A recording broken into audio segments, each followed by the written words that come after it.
Bonjour les aficionados du Matador. Aujourd'hui, une petite vidéo qui fera peut-être polémique, puisque nous allons parler d'une des causes qui, selon moi, est responsable du nivellement par le bas du catch français. Vous la voyez la vidéo, je vais encore me faire des amis?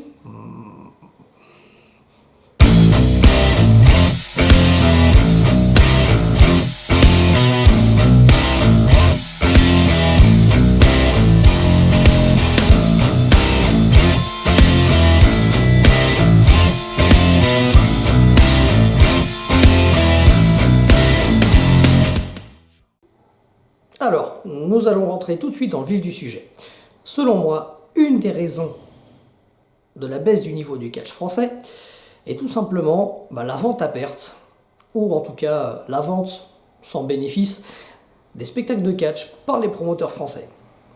Donc la question est, pourquoi j'aborde ce thème?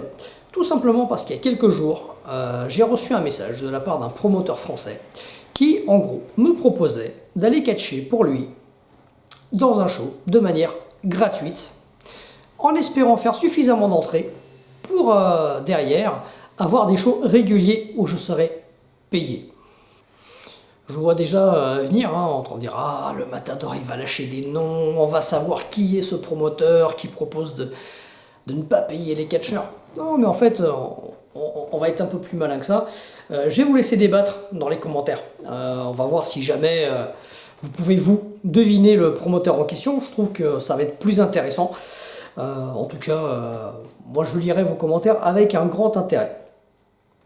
Mais pour aller un peu plus loin, il y a juste dans la démarche de ce promoteur un manque de respect envers le travail des catcheurs. C'est-à-dire que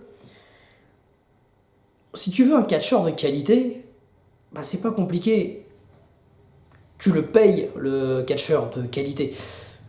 Je peux concevoir que tu proposes à tes élèves qui n'ont jamais catché, qui n'ont jamais mis les pieds sur un ring devant un public, je peux comprendre que tu leur proposes de venir faire leurs armes et leur tout début de manière gratuite. Je ne cautionne pas cette pratique, attention, mais je peux la concevoir.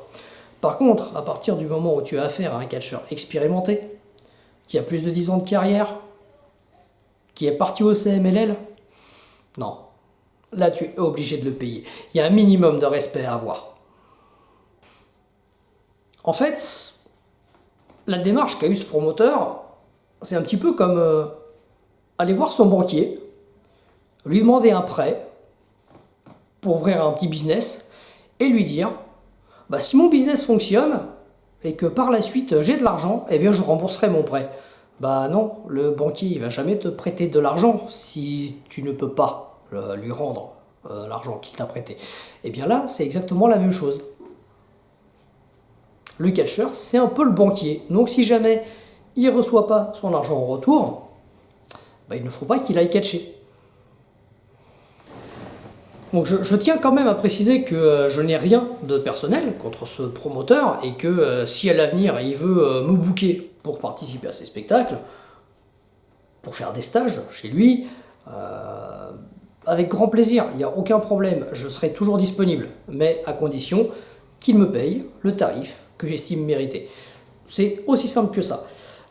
Donc c'est valable pour lui, c'est valable pour n'importe quel promoteur. Voilà, on se met d'accord sur un tarif. Si le tarif me convient, je viens. Il n'y a aucun problème. Et bien voilà, c'était la petite vidéo qui fera peut-être polémique là pour les quelques jours. Et en tout cas, comme d'habitude, n'hésitez pas à soutenir ces chaînes en vous abonnant. Mettez des commentaires, les petits pouces bleus. Vous connaissez la chanson maintenant, vous êtes grands, vous savez comment ça fonctionne. Et puis on se voit à la prochaine vidéo. Olé!